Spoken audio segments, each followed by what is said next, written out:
अस्सलामुअलैकुम, मैं हूं अब्सा कोमल। जैसा कि आप जानते हैं कि पंजाब के ज़िमनी इलेक्शन में एक तारीखी जीत पीटीआई ने अपने नाम की है और ख़ान साहब का ये मुतालबा मज़ीद ज़ोर पकड़ चुका है कि फ़ौरी तौर पे इंतखाबात होने चाहिए और शफाफ इंतखाबात होने चाहिए। अब जो इनिशियल रिएक्शंस हुकूमत के सामने आए हैं उसमें एक जवाब तो साफ़ है। ये कह रही है हुकूमत कि हम इंतखाब अपने वक्त पर ही करेंगे और रात को राना सनाउल्लाह साहब ने भी कुछ इंकशाफ भी किए और कुछ धमकी आमेज़ लहजे में भी कुछ बातें की हैं।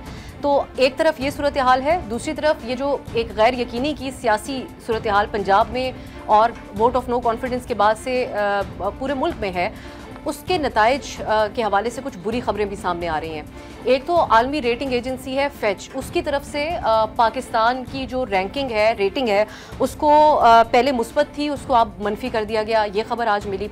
और पिछले 2 दिन में डॉलर का जो रेट है वो आसमान से बातें करने लगा है। 10 रुपये से भी ज़्यादा इजाफा हुआ है एज ऑफ नाउ जब हम बात कर रहे हैं। तो ये जो सूरत हाल है इसको कहा जा रहा है मुबस्सिरीन की तरफ से, और एविडेंट भी है, सामने भी है कि ये सियासी सूरत हाल के नताइज हैं मईशत के ऊपर। तो हम आज बात करेंगे कि क्या ये गैर यकीनी की सियासत और ये सूरत हाल मुल्क के अंदर जो इस वक्त चल रही है ये ऐसे ही कंटिन्यू करेगी या फिर हम देखेंगे कोई ब्रेक थ्रू होता हुआ और सूरत हाल बेहतर होती हुई। इसके लिए हम आज पहुँचे हैं एक इंतहाई रेलेवेंट शख्सियत के पास जो कि इंतहाई सीजन पॉलिटिशियन तो हैं ही और मुल्क की तारीख में सबसे ज़्यादा मरतबा वफाकी वज़ीर रहने वाली शख्सियत भी हैं। और एक और ख़ास बात उनकी ये है कि वो ओवरऑल मुल्की सियासी मंजरनामे के हवाले से न सिर्फ तबसरा भी करते हैं बल्कि कुछ पेशगोइयाँ भी कर देते हैं। तो इसके लिए आज हमने डिस्टर्ब किया है जनाब अवामी मुस्लिम लीग के सरबराह शेख रशीद अहमद साहब को। बहुत शुक्रिया सर। सर, पहली बात तो आप लोगों के मिजाज कुछ बदले, कॉन्फिडेंस नज़र आया पीटीआई के अंदर भी। ये जो ज़िमनी इलेक्शन है और काफ़ी गैर मामूली भी हैं जो नताइज सामने आए हैं, लेकिन आपने सुना होगा हुकूमत का इनिशियल रिएक्शन। एक तरफ वो इस बात पर मुसिर हैं कि इंतखाब अपने वक्त पे होंगे, दूसरी तरफ राना साहब यहाँ तक कह रहे हैं कि परवेज़ इलाही को किसी सूरत इतने आराम से सीएम बनने नहीं देंगे। इससे क्या मतलब लेते हैं आप? देखें, उसका दिमागी तवाज़न जो है वो दुरुस्त नहीं है। यानी अगर किसी ने ऐसा काम करना भी है तो कह के करना तो खुली बदमाशी और दहशत गर्दी और गुंडागर्दी है, और उसका पुराना कल्चर और उसकी पुरानी हिस्ट्री भी यही है। पाकिस्तान शदीद तरीन बहरान से गुजर रहा है। आज जब मैं आपको इंटरव्यू देने वाला था, तैयारी कर रहा था, तो 223 रुपए की डॉलर की बात थी। नीचे उतर के आया हूँ तो उन्होंने कहा जी 226 का हो गया। सो गरीब तो मर गया जी। ये इस मुल्क में तो गरीब की कोई जिंदगी नहीं है। लाल हवेली में अगर आप एक दिन वहाँ बैठे हैं, लोगों के पास न दवाई के पैसे हैं, बच्चों को स्कूलों से उठा रहे हैं, और इस मुल्क में तो आपको पता, लोग जीता ही बच्चों के लिए सारी ज़िंदगी ख़राब कर देता है उसकी तैयारी में, और सामान बेच रहे हैं घर का। मेरा हवेली जो है सराफा बाज़ार के नुक्कड़ पे है, तो औरतें अपने बुंदे और अंगूठियाँ और बालियाँ बेच रही हैं। सराफ मुझे कह रहे हैं जी कि सबसे ज़्यादा जो बेचने वाली औरतें आ रही हैं कि अपने कानों के झुमके तक बेच रही हैं।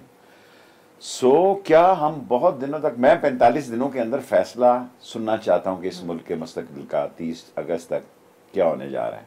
ये तो अब मुल्क इनसे नहीं चल रहा जी, किसी से भी। मैं अपने आप को भी इसमें शामिल करता हूँ। मैं 16 दफ़ा वज़ीर रहा।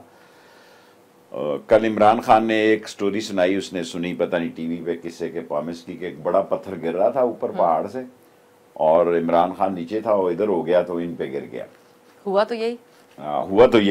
हुआ तो यही क्योंकि मैं तो बिल्कुल अवाम की सियासत करता हूँ, और मेरी अपनी बरादरी, शेख बरादरी ज़्यादा नून के साथ थी, वो सारी की सारी कन्वर्ट हो गई है।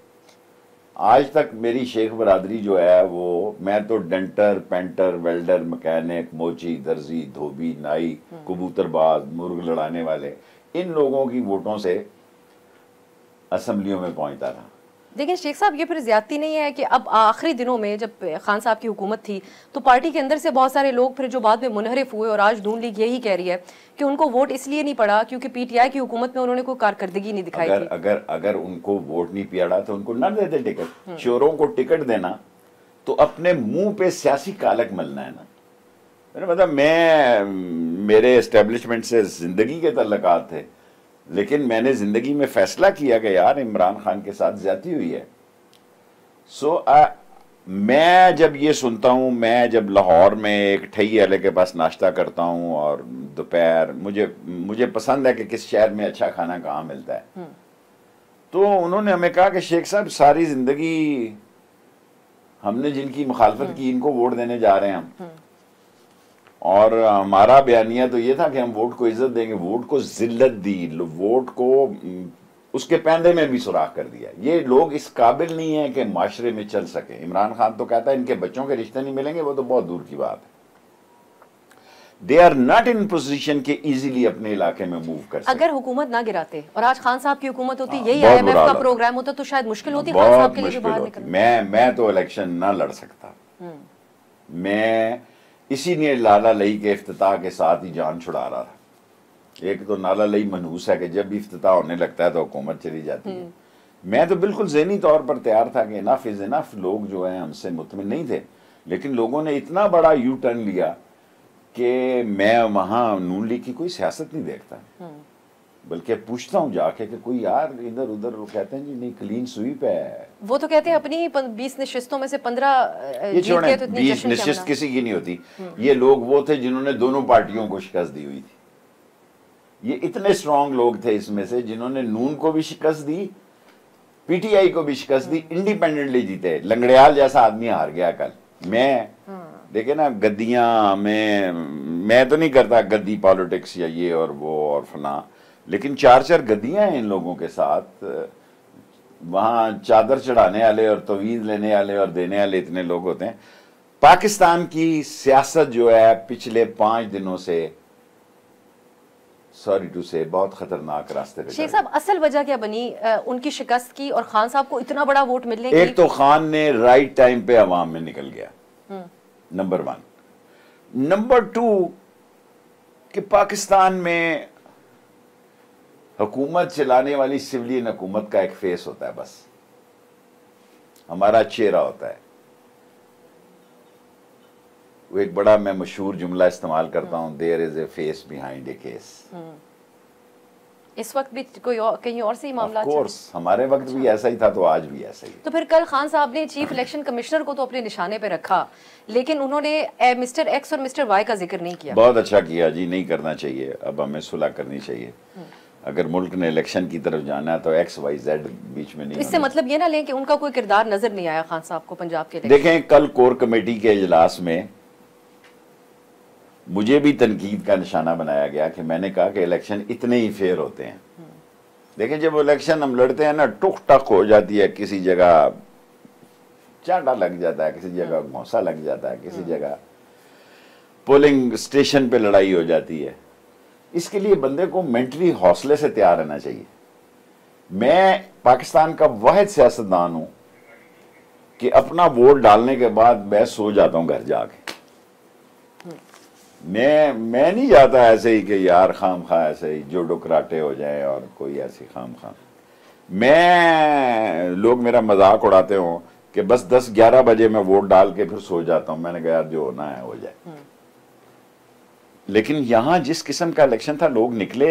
इमरान खान ने जो बयानिया दिया, मोस्टली लोग जो हैं सारा KP के अमेरिकन इशू पे, अमेरिकन वहाँ एंटी अमेरिका सेंटिमेंट वैसे भी पाया जाता है। आपका वाला करे सारा KP के उसकी जेब की घड़ी। सर पंजाब के अवाम कुछ लोग कह रहे हैं कि एंटी एस्टेब्लिशमेंट नैरेटिव जो नवाज शरीफ और मरियम नवाज साहिबा ने जब अपनाया तो उनको भी पॉपुलैरिटी मिली, खान साहब ने भी अपनाया। मैं नहीं मानता। अवाम को महंगाई लड़ गई, अवाम को आटा नायाब हो रहा है शहर में। आपको मैं डॉन TV पे कह रहा हूँ, आज मुझे लोगों ने कहा कि सर जी TV पे बैठ जाते हो रोज, तो आटे की बात करो ना कि आटा नहीं मिल रहा। देखिए गरीब क्या मांग रहा है, कुछ भी नहीं मांग रहा। मैं तो एक ऐसी बात करने लगा हूं जिससे आप बुरा ना मनाएंगी, आप खातून हैं, कि लोगों ने अपने बच्चे ससुरालियों के भेज दिए हैं। यानी मेरे मोहल्ले में मैं दामादों को अब अच्छा नहीं समझता कि आप जो अपना मकान क्वार्टर किराए पे दे दिया इस्लामाबाद में, बच्चों को भेज दिया इधर। तो भाई तुम अगर किसी चीज का बोझ ही नहीं उठा सकते तो किस बात के तुम रिस्पॉन्सिबल आदमी हो। मैं दोस्ती और दुश्मनी निभाने वाला आदमी हूं। मैं इस नतीजे पे पहुंचा हूं कि कोई ऐसी फजा बन सकती है, एक नया इस मुल्क में लीडर निकल सकता है इनकलाब के नाम पे और खून खराबा कर दे इस मुल्क में। पोलराइजेशन इतनी बढ़ गई है, ये बात ठीक है। शेख साहब, इलेक्शन कमीशन इस वक्त खान साहब ने निशाने पे रखा है चीफ इलेक्शन कमिश्नर को, लेकिन दूसरी तरफ से बड़ा स्ट्रांगली ये आर्ग्यू किया जा रहा है कि मसला असल में फॉरेन फंडिंग या ममनुआ फंडिंग केस का है। लेकिन दोनों गलती पे हैं। निशाना तो उसने बना लिया खान ने, अब तो उसने हटना नहीं है जब तक कोई उसके पास दूसरा भी कोई रास्ता होगा। मेरे साथ राजे ने काम किया, राजा साहब ने 2 साल मेरे नीचे 3 साल काम किया एज ए रेलवे मिनिस्टर। तो बात फॉरेन फंडिंग से इमरान खान नाअहल नहीं होता या उसकी पार्टी नहीं खराब होती। अभी तो पीपल्स पार्टी की भी फॉरेन फंडिंग, असल मसला है कि लोगों को फोन में जो क्लाशनकोफ हर आदमी के जेब में है, ये क्लाशनकोफ से आपको पता, क्लाशनकोफ भी 3 किस्म की है। किरणकोफ, किलाकोफ दादे ने बनाई, ठीक है जी, फिर बेटे ने क्लाशनकोफ ने क्लाशनकोफ बनाई और कलाकोफ दादे ने बनाई। अब किरणकोफ लोगों के पास हैं जी, ये मोबाइल फोन किरणकोफ है। लेकिन शेख साहब वो ये भी कह रहे हैं, और मियां जावेद लतीफ साहब जो बातें कर रहे हैं उनमें तजाद बहुत है जो ओवरऑल नून लीग कर रही है, लेकिन मियां साहब ये कह रहे हैं कि खान साहब अभी भी लाडले हैं और इसी वजह से फॉरेन फंडिंग का फैसला भी रुका हुआ है, और वरना हम उनको गिरफ्तार कर लेते नून लीग। देखें, गिरफ्तारियों से क्या होता है जी, हम 7-7 साल कैद हो गए क्लाशनकोफ, आवारा क्लाशनकोफ के केस में, क्या हम मर गए जी? पहले दिन हमारा कोर्ट मार्शल कर दिया या खान ने। हम कहां से शुरू हुए हैं? बादशाह खान से। जो मेरा मतलब है, जब अब हम सोचते हैं कि यार सियासत इतनी महंगी है, बादशाह खान शुरुश कश्मीरी के घर में क्यामत थी कि बादशाह खान काबुल से तोहफा लेके आ रहे हैं। जब चौधरी ज़हूरुल्लाह ने मुझे कहा आगा साहब के घर ले जाओ, मैं गया तो उसने चादर खोली इधर से और सूखे शतूत निकाले परात में डाल दिए। मैंने कहा जी ये लाए आप बादशाह खान साहब उधर से? कहता हाँ ये मैं बच्चों के लिए लेके आया हूँ। लेकिन सियासत का रुख क्या बदल गया? अब तो वो को मोबाइल फोन ही लेके आते नया लेटेस्ट, तो फिर ही लोग कहते कि जी हमें गिफ्ट मिला है। सो हालात तो फर्स्ट टाइम आई फील किसी के पास अब इन सियासी मसाइल का हल नहीं है। First time I feel, Khan साहब समेत मैं समझता हूँ आसान काम नहीं है, और अब उनको हुकूमत में खान साहब को भी आसानी से नहीं जाना चाहिए। फिर ये इसको हम मजीद एक्सप्लोर करना चाहेंगे जो शेख साहब ने बात की है, और ख़ास तौर पे आज एक और बात जो ये कही गई कि खान साहब इस वक्त इलेक्शन कमीशन के जो चीफ हैं उनको जावेद इकबाल बनाना चाहते हैं जो चेयरमैन नैब थे। कुछ मामलात हैं जो गर्दिश कर रहे हैं और नून लीग और जो इस वक्त हुकूमत है उन्होंने इसको बहुत बड़ा इशू बनाया हुआ है। इस पर हम शेख साहब से बात करेंगे क्योंकि ये PTI के दौर के वज़ीर दाखिला रह चुके हैं। बहुत सी चीज़ें जो उनको मालूम होंगी और हमें नहीं। एक ब्रेक के बाद खुश आमदीद। हमारे साथ मौजूद हैं साबिक वज़ीर दाखिला शेख रशीद अहमद साहब और उनसे हम बात करें मौजूदा मुल्क के सियासी मंजरनामे के हवाले से। शेख साहब, ब्रेक से पहले जो बात हो रही थी और आजकल ये मामला क्योंकि बहुत ज़्यादा उठाया गया है, तैयबा गुल एक खातून है और इल्ज़ाम बहुत से हवालों से बहुत संजीदा नौयत का है जो वो लगा रही हैं, और कहा आप वाकिफ तो हैं सारे मामले से, वो ये कहती हैं कि प्राइम मिनिस्टर ऑफिस के पास मैं अपनी हरासानी की शिकायत लेके गई लेकिन उन्होंने वो सबूत वक्त ज़ाया ना करे, कोई और सवाल करें। 45 दिन वो कहती है मैं PM हाउस में रही है। तो ऐसा कुछ हुआ? देखें अभी इलेक्शन हुए हैं, इसका मतलब है लोगों ने तोशा हाउस और फलाना हाउस और फलाना तोशा खाना और तैयबा शेबा सबको नहीं माना। लेकिन कुछ दाग तो ऐसे रह जाते हैं ना इल्जाम के। मैं नहीं समझता, सब बकवास। ये इंटरलिंक्ड है कुछ दीगर मामलात के साथ हो सकता है।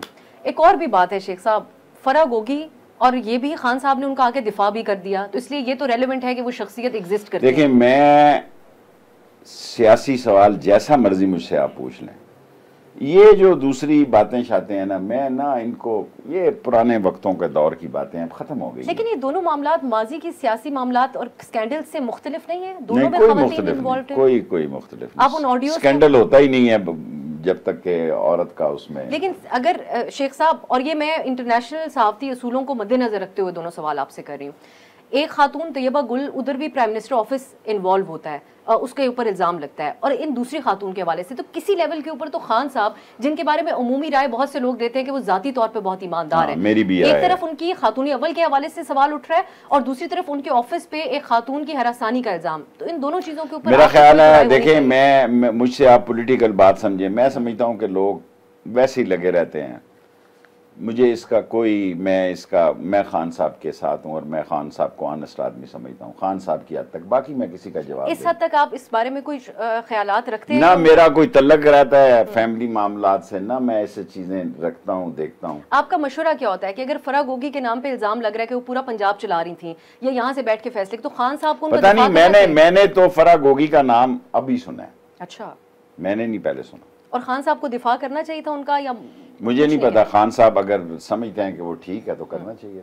फिर वापस सियासी मामलात की तरफ आ जाते हैं। मैं कोशिश तो की कि इस पे आपसे कुछ जान सकती, लेकिन अगर शेख साहब आपकी अपनी समझ के मुताबिक, क्योंकि आप you are one of the most season politicians and experience politicians, जो पंजाब के अंदर जो अभी इलेक्शन हुआ उसमें अगर न्यूट्रल न होते तो ये 15 सीटें जीत पाती, और अगर इलेक्शन कमीशन भी जानिबदार जो इल्ज़ाम है होता हकीकत में 15 देखें, वहाँ कोर कमेटी में आधे लोगों ने ये कहा जी कि बुरा हुआ, आधे ने कहा ठीक इलेक्शन हुआ।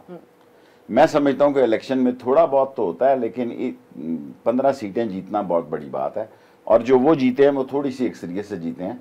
लेकिन मेरी राय, क्योंकि उन लोगों के साथ थी जिन्होंने कहा 2-3 हलकों में लिया के बारे में कोर कमेटी में कहा गया, बकर के बारे में कहा गया कि फेयर था वहाँ सारा मसला। मैं लाहौर में देख रहा था, मुझे लाहौर में लाहौर के जो सेनेटर हैं उनको एतराज़ था, लेकिन मैंने जो लाहौर में देखा वो नॉर्मल था। मियाँ जावेद लतीफ़ साहब के जो बयानात हैं वो दिलचस्प हैं आजकल। वो ये बात कहते हैं कि उनको ज़बरदस्ती वोट ऑफ नो कॉन्फिडेंस के बाद उन लोगों को मजबूर किया गया। आपकी अपनी अंडरस्टैंडिंग क्या है? वो इस्टेब्लिशमेंट से मुराद लेते हैं कि उन्होंने मजबूर किया कि फौरन हुकूमत बनाई जाए, वोट ऑफ नो कॉन्फिडेंस, या उनके of course vote of no confidence हुकूमत बनाने के लिए उन्होंने किया। उन्होंने कोई अचार तो नहीं डालना था वोट। वो कहते हैं नवाज शरीफ साहब कहते थे फौरी इंतखाबात की तरफ जाया जाए। मेरा ख्याल है वो ठीक कहता था अगर वो कहता था। अच्छा, आपने बात की नून में से शीन की, और फिर वो एक डिबेट बन गई टीवी के ऊपर भी। तो अब तो बातें बहुत खुल रही हैं कि नवाज शरीफ साहब मुख्तलिफ बात कर रहे थे, लेकिन ये बात मानी जा सकती है कि इस वक्त शहबाज शरीफ साहब का ही सिर्फ बातें चल रही हैं, उन्हीं की फैसले के मुताबिक। देखो, फिर आए ना नवाज शरीफ, जुर्रत करे ना, हम बैठे हुए हैं यहाँ पे, हमने रोका था ना उसको। अब तो उसका भाई है वजीर आजम, उसका भतीजा है chief minister, Rana Sanaullah interior minister. तो अब नवाज शरीफ को आने डरे, अंदर से ये बुज़दिल सियासतदान है। पाकिस्तान में मोस्टली हाई एलीट्स जो है, क्योंकि एक तो ये करप्ट होती हैं, माइनस इमरान खान इसमें शामिल नहीं है, और इसका सारा अता पता एजेंसियों को होता है, इंटरनेशनल एजेंसियों को होता है। फिर इस तरह दबाव में आते हैं। अब नवाज शरीफ जिस तरह गया वो भी प्लानिंग के तहत गया, जिस तरह सऊदी अरब भागा वो भी प्लानिंग के तहत भागा। मैंने मुशर्रफ से पूछा कि आपने इसको सऊदी अरब क्यों जाने दिया? उसने कहा किंग अब्दुल्ला खफा हो रहा था। अच्छा, किंग अब्दुल्ला रात के खाने में उसने मुझे कहा कि भाई सो ये अपने तल्लकात को अपनी ज़ात के लिए, ख़ानदानों, मुल्क के लिए नहीं इस्तेमाल करते, अपनी ज़ात के लिए इस्तेमाल करते। खान साहब की लीडरशिप स्किल्स के बारे में आप बात करते हैं। मैं आपको कल परसों भी सुन रही थी, आपने कहा आप जितने सियासतदानों के साथ काम किया है उनमें सबसे ज़्यादा किताबें आप कहते हैं खान साहब ने पढ़ी। हवाले वो ज़्यादा देता है, लेकिन मैंने किसी सियासतदान को हवाले देते नहीं देखा। अच्छा, उस लिहाज से आप समझते हैं। लेकिन सियासत में भी उतने पुख्ता है खान साहब? खान साहब सियाना नहीं, सीधी तथे पहुंचे, या फिर लोग उसको अंडर एस्टिमेट करते हैं, ज़रूरत से ज़्यादा सियाना है।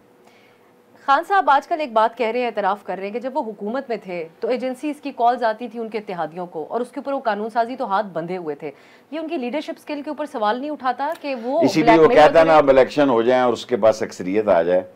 लेकिन पाकिस्तान में नवाज शरीफ ने हर आर्मी चीफ को अपॉइंट किया और हर आर्मी चीफ से लड़ाई की। मेरे सामने जो हुआ वो तो यही हुआ कि अपॉइंट भी उसने किया और लड़ाई भी उसी ने की। और खान साहब अगर ऐसा कुछ करना चाहते थे तो उनके लिए भी ऐसे ही नताइज निकल सकते थे। मैं इतने सीरियस मसले पे मैंने उनसे बात नहीं की, लेकिन वो ये कहते थे वक्त आने पे बात करेंगे। अगर कोई ये समझता है कि वो फैज़ शैज़ के बारे में, हालांकि फैज़ हमीद बहुत ज़बरदस्त जर्नैल थे, कि वो राय शाय रखते थे, तो मेरी इस पे रिजर्वेशन है। खान साहब के फिर मामलात खराब कैसे हो गए? अगर सिर्फ बहुत अरसे से शुरू हो गए थे, पंजाब से शुरू। बुज़दार साहब के मामले से, बुज़दार के मामले में मेरा ख्याल है हमारे दोस्त जो थे वो अलीम खान को लाना चाहते थे शुरू दिन से ही। KPK में वो परवेज खटक के साथ थे, लेकिन वो बात नहीं चल सकी। और फिर बातें इस नहज पे कैसे कहां तक पहुंच गई कि खान साहब जरा जरा जाने का जिम्मेदार उनको करार टुक लगती, ठा हो जाती। शेख साहब आप और वैसे 4 साल बाद इलेक्शन हो जाने चाहिए। 3.5 साल 4 साल बहुत होते हैं। खान साहब एक आइडियल माहौल जो चाहते हैं कि फुल मेजोरिटी के साथ ही मैं फैसले कर सकता हूँ, वो आज तक किसी को मिला इस मुल्क के अंदर? मिला था, फिर भी उसने कहा कि मुझे क्यों निकाला। नवाज शरीफ के पास 2 ताई अक्सरियत। सुबह मैं जा रहा हूँ ओवरसीज वोटों के लिए सुप्रीम कोर्ट, उनको वोट का हक दिलाने के लिए। 1 करोड़ वोट है। ओवरसीज में मिनिस्टर रहा हूँ, उस वक्त 60-70 लाख थे। तो नैब की तरमीम का भी आज लगा हुआ था, मैंने नहीं पता क्या हुआ क्या नहीं हुआ। नैब की तरमीम में भी मैंने जाना था, लेकिन इमरान खान चले गए, फिर मैं जाना बना। फिर आपने ओवरसीज के लिए, ओवरसीज के मामले पे आपके ख्याल में इन इत्तेहादी जमातों को क्या ऐसा मसला है जो वो नहीं चाहते? इमरान खान ओवरसीज में बहुत मकबूल है, लेकिन इमरान खान ओवरसीज में पाकिस्तान से ज्यादा मकबूल है। लेकिन जो डुअल नेशनल्स हैं, एक ये आर्गुमेंट भी पेश किया जाता है कि जो दूसरे मुल्कों में रह रहे हैं, वहाँ टैक्स दे रहे हैं, वहाँ की सहूलतें इस्तेमाल कर रहे हैं, उनकी किस हद तक से होनी चाहिए? इस पे किसी का को शक नहीं है। ये सारे खानदान और घर जितने चल रहे हैं ना, उन्हीं की वजह से चल रहे हैं। ये ईद शबरात पे जो तरसीलात बढ़ जाती हैं, लेकिन क्या वो ग्राउंड नज़ीरा बीबी का जो चेक कैश होता है ना, वो जब तक दुबई या सऊदी अरब से ना आए तो वो बेचारी ईद नहीं कर सकती। लेकिन शेख साहब, जो इस वक्त हुकूमती जमातें हैं, उनको एक बहुत बड़ा खतरा लाहक हो गया था खान साहब से। वो थे कि ये कोई 15-20 साल की 10-15 साल की प्लानिंग के साथ खान साहब आ रहे हैं। क्या ये खतरा उनको ठीक था? ऐसा सोच रहे थे खान साहब? अगर वो 10-15 साल की प्लानिंग से आ रहा था तो कोई बुराई नहीं है, आदमी को अपनी जिंदगी की प्लानिंग करनी चाहिए। जमहूरी एक निज़ाम के अंदर आप एक डेमोक्रेट हैं, अगर वो 10-15 साल से जमहूरी तरीके से वजीर आजम बनने के लिए प्लान कर रहा था तो ठीक कर रहा था। अगर वो उस हिसाब से अपनी मर्जी की ऐसी अपॉइंटमेंट करना चाह रहे थे, जो कि ऑब्वियसली माजी में आपने खुद ही हवाला दिया, जो मर्जी कोई अपॉइंटमेंट कर ले, अदारा अपने अदारे की तरफ दे। लेकिन क्या जो दीगर जमहूरी कुव्वतें या जो मुल्क के अंदर दीगर सियासी जमातें, उनके लिए एक बड़ी परेशान कुन बात नहीं होनी चाहिए? सियासी जमातें नहीं, लेकिन एक परेशान कोई जमात, कोई मुल्क नहीं है, कोई इस मुल्क में, ये अजीम मुल्क है, कोई जमात नहीं है, खानदान। लेकिन उनकी परेशानी दुरुस्त नहीं थी। किनकी? दीगर जमातों की। जमातें हैं ही नहीं है, शख्सियतें हैं। शख्सियत या फरीकैन? मेरा मतलब है कोई फरीकैन नहीं है। देखो ना, एक आदमी ने शादी की, जिस तरीके से की वो एक बड़ी स्टोरी है, मेरे पास वो पूरी स्टोरी है कि कैसे मैनेज किया गया उसको। अब कहूंगा तो क़यामत उठ जाएगी, राइट। जिस तरीके से वसीयतनामा एक मुलाजमा किसी बेटी के या बेटे के पास से निकला, एक मुलाजमा से वसीयतनामा निकला, और आसफ जरदारी सियासत का मामा आके बन बैठा। उसने नहीं होने दी पोस्टमार्टम रिपोर्ट बेनज़ीर की। मैं उस वक्त मुशर्रफ के साथ था, बड़ी कोशिश की। उसने कहा ऑन माई डेड बॉडी, इसकी बेनज़ीर की नहीं होगी पोस्टमार्टम। बेनज़ीर जैसी अजीम शख्सियत की पोस्टमार्टम नहीं हुआ और मुल्ज़िम बरी हो गए। कोई आदमी बेनज़ीर की किसी तारीख पे अदालत में नहीं गया। तो खान साहब ने फिर जो अभी उनके साथ जो कुछ हुआ हुकूमत में रहते हुए, वो इत्तेहादी हों या अपनी पार्टी के अंदर से छोटे लेवल के सियासी मामलात भी हों, क्योंकि इसको डिनाई तो नहीं किया जा सकता। अभी जब पीटीआई की हुकूमत थी तो तब ऑन रिकॉर्ड भी बहुत सारी पीटीआई की शख्सियात हैं जो ये कह चुके हैं कि कुछ लोग हैं वो नाराज़ हो गए, हमारे हल्कों में लोग नाराज़ हो गए, हमारे लिए मुश्किलात बन गई अगले इलेक्शन के लिए। खान साहब ने कुछ सीखा इस हवाले से? अब ये जो ट्रांजिशन हुई है, खान साहब कहते तो ये है कि मैं हर रोज़ सीखता हूँ। वो कहते ये हैं कि हारता वो है जो हार मानता है, और मैं शाम को जाके सोचता हूँ कि मैंने दिन ठीक गुजारा, कैसे हुआ कैसे नहीं हुआ। लेकिन और उसने इक़्तिदार में बहुत कुछ सीखा है। लेकिन शेख साहब, जब खान साहब इक़्तिदार से जाने के बाद, जो मेरा इनिशियली सवाल था, मुझे थोड़ा सा रिफ्रेश दोबारा करना पड़ेगा। हमें याद है हज़ारा जो अमवात हुई थी बलूचिस्तान में, वो लोग अपनी लाशें रख के बैठे थे और खान साहब का एक बयान बहुत पसंद किया गया था, जब उन्होंने कहा मैं ब्लैकमेल नहीं हूँगा, आप लाशें दफना दें फिर आऊँगा। वो खान साहब कैसे इस बात के ऊपर ब्लैकमेल होते रहे कि इदारे कॉल करते रहे या एजेंसीज को कॉल करनी पड़ी इत्तेहादियों को, और उन सब के हाथों खान साहब ने उस वक्त कोई स्टैंड क्यों नहीं लिया इमरान खान साहब ने? और आज मुझे भेजा, मैं गया, उनसे बातचीत की, उनकी जितनी डिमांड थी कैश की वो पूरी की। मसला तो कैश का था, कैश किसने देनी होती है? नहीं, लेकिन शेख साहब देखिए ना, मैं आपको पर्दे में रह के यही बात कर सकता हूँ ना कि कैश का सवाल था कि कितनी कैश हो और कितनी ना हो। लेकिन शेख साहब, खान साहब, वो तो हवाला मैंने दिया उस वाक़े का, लेकिन खान साहब ये कैसे मान लिया जाए कि खान साहब ने उस वक्त स्टैंड लिया तो आज उनकी बात की क्या अहमियत? वरना तो हर चीज देखिए, खान साहब तो खुद कहता है कि वक्त के मुताबिक अगर यू टर्न लेना पड़े तो ले लेना चाहिए। लेकिन एक कॉन्ट्रडिक्शन भी है, जहां शहजाद अकबर साहब के हवाले से बड़ी बराह रास्त बातें की जाती, उस वक्त के वजीर कानून के हवाले से भी, लेकिन ये कहा जाता कि खान साहब चाहते थे जस्टिस फाइज ईसा के ऊपर रेफरेंस बनाना, आज वो उससे भी मुबर्रा हो रहे हैं, वो भी एस्टेब्लिशमेंट पे। ये सब चीजों का इल्जाम उनको ठहराना, या दूसरी तरफ से इल्जाम है कि खान साहब को प्रिविलेज हासिल। जस्टिस फाइज ईसा के बारे में तो क्वेश्चन मार्क है, क्योंकि फवाद चौधरी भी ये कहता है, क्योंकि वो लॉ के जरा करीब था और बड़ी माजरत के साथ फरोग नसीम कोई प्राइम मिनिस्टर के इतने कहे में नहीं था। अच्छा, लेकिन खान साहब तो प्राइम मिनिस्टर, मैंने आपको एक लफ्ज कह दिया, इसमें सब चीजें कवर हो गई। फिर एक ब्रेक की तरफ जाते हैं शेख साहब आपकी इस बात के ऊपर, क्योंकि ब्रेक लेना जरूरी हो गया है। ब्रेक से जब वापस आएंगे तो फिर कुछ मुस्तकबिल के हवाले से बात करेंगे, हमारे साथ रहिए। ब्रेक के बाद खुश आमदीद। आज के इस खुसूसी प्रोग्राम में हम बात कर रहे हैं शेख रशीद अहमद साहब से, मुल्क के सियासी मंजरनामे के हवाले से। शेख साहब, अब खान साहब, कुछ लोग ये कहते हैं कि जो बयानात खान साहब ने दिए और जो उनकी पार्टी के अंदर इस्टेब्लिशमेंट के हवाले से बयानियां है कि शख्सियात के नाम ले लेकर उनका वोटर सपोर्टर इस वक्त जो खास तौर पर नौजवान है वो बात कर रहा है, आप समझते हैं कि खान साहब इससे ज़्यादा डैमेज अफोर्ड कर सकते हैं, या फिर ऑलरेडी काफ़ी डैमेज हो गया है जिसको रिपेयर करने में भी टाइम लगेगा? देखिए, हर आदमी की अपनी राय है। मैं तो इमरान खान के साथ हूँ और बयानियाँ उन्होंने नहीं दिया जिन्होंने मेरे मोबाइल फ़ोन में 14 मरतबा कमर जावेद बाजवा के बारे में और जनरल फैज़ के बारे में कहा, फिर उन्होंने यू टर्न लिया और इस कदर यू टर्न लिया कि पैरों में गिर गए, इस कदर यू टर्न लिया कि मैं आपको बता नहीं सकता। आप जाके एमक्यूएम का इंटरव्यू करें कि भी क्या हुआ रातों रात को। मैंने सबसे पहले अपना घर छोड़ा क्योंकि एमक्यूएम से मेरी दोस्ती है। उन्होंने कहा कि शेख साहब हम आखिर में आपको छोड़ देंगे। मैं कहा सामान तो चुकी है ना अपना। लेकिन वो ये कहते हैं कि खान साहब, हमें मसला ये था कोई मसला नहीं था, वो सियासी मुदाखलत ना करें। कोई मुदाखलत, खान साहब के दौर में वो कंफर्टेबल थे। अच्छा, बिल्कुल। मैंने एमक्यूएम का, एमएसएफ ईस्ट और वेस्ट पाकिस्तान का मैं सदर था जब एमक्यूएम जो है निकली महाजर स्टूडेंट ऑर्गेनाइजेशन, मेरे सामने ही सारी बातें हुई हैं।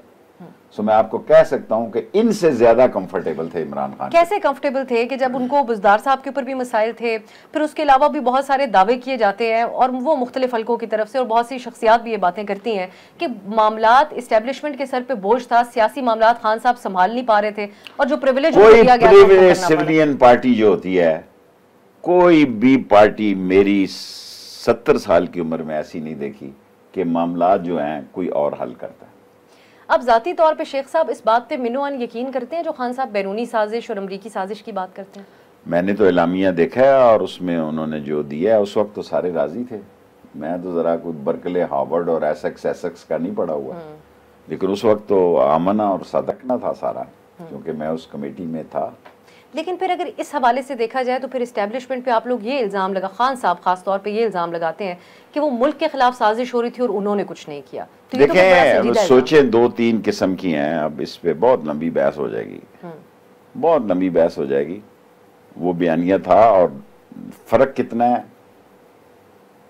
एक ISPR ने कहा ये कॉन्स्पिरेसी नहीं थी, मुदाखलत थी। आप पढ़ी लिखी हैं, आपको पता होगा, मुझे भी समझाएं कि कॉन्स्पिरेसी ज्यादा खतरनाक है या मुदाखलत ज्यादा खतरनाक। मैं इसको मुख्तलिफ तरीके से देखती हूँ, इस पर बड़ी तनकीद भी अक्सर होती है क्योंकि अनपॉपुलर हमारा ये तज्जिया है। अगर भारत के को कोई दूसरा मुल्क कहे कि आप कश्मीर पे ये करें अपने मुल्क में माइनॉरिटीज़ के साथ, तो एक स्टेटमेंट होता है डिप्लोमेटिकली, मुख्तलिफ ममालिक देते हैं। जैसे चीन वीगर मुस्लिम्स के हवाले से भी कहता है कि आप हमारे अंदरूनी मामले में मुदाखलत ना करें। तो मैं इसको इस पैराए में देखती हूँ। और साजिश ऑन दी अदर हैंड बिल्कुल मुख्तलिफ होती है कि आपने किरदार अदा किया, वो डॉलर यहाँ पर आए, शख्सियात वहाँ से आई, डॉलर तो आए, एम्बेसी वालों ने बुलाया, डॉलर तो पाकिस्तान में देखें आए, बात तो सच। लेकिन शेख साहब ये तो फिर कॉन्स्पिरेसी और मुदाखलत को मैं सिस्टर कंपनी समझता हूँ। डॉलर आए तो सिर्फ किस किस तरफ गए? जिन्होंने 20-20 करोड़ रुपया लिया, फैसलाबाद वाले ने तो डॉलर लिया। तो फिर आप इस इल्ज़ाम को इस तरह देखें कि फिर तमाम इदारे इससे वाकिफ थे और किसी ने कुछ नहीं किया। इमरान खान कहता तो ठीक है, वाकिफ थे वो, इमरान खान की बात गलत तो नहीं है, लेकिन ये कि हम कुछ कर सकते थे, हमने क्यों नहीं किया? हाँ। हमारे पास भी IB की एजेंसी थी, तो क्यों नहीं किया? क्यों नहीं किया? ये तो हम पे हमारी किस चीज़ का इंतजार किया खान साहब ने? हाँ, मैं आपसे इत्तेफाक करता हूँ। सियासी तौर पे इस्तेमाल करने का ज़रूर उन्होंने स्ट्रेटजी के तहत इस्तेमाल किया, इससे इत्तेफाक करते हैं आप? शेख साहब, कुछ लोग इस्लामाबाद पिंडी के फ़ज़ाओं में बातें कर रहे हैं और आप तो हम सबसे ज़्यादा जानते होंगे कि कुछ एक्सटेंशन का भी मामला बन सकता है, ऐसा हो सकता है?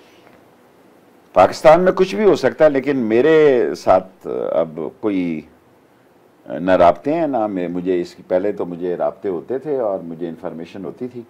अब मैं जिस दिन से अदम एतमाद हुआ है राब्तों में नहीं हूँ। वजह ये रही कि जो आप स्ट्रॉन्ग पोजीशन लेते रहे या फिर दीगर कोई वजूहात? इसके अलावा नहीं। मेरा क्या, मेरी एक सीट की सियासत है और ये सबको पता है कि मेरे हल्के में सबसे ज़्यादा वोट उनके हैं।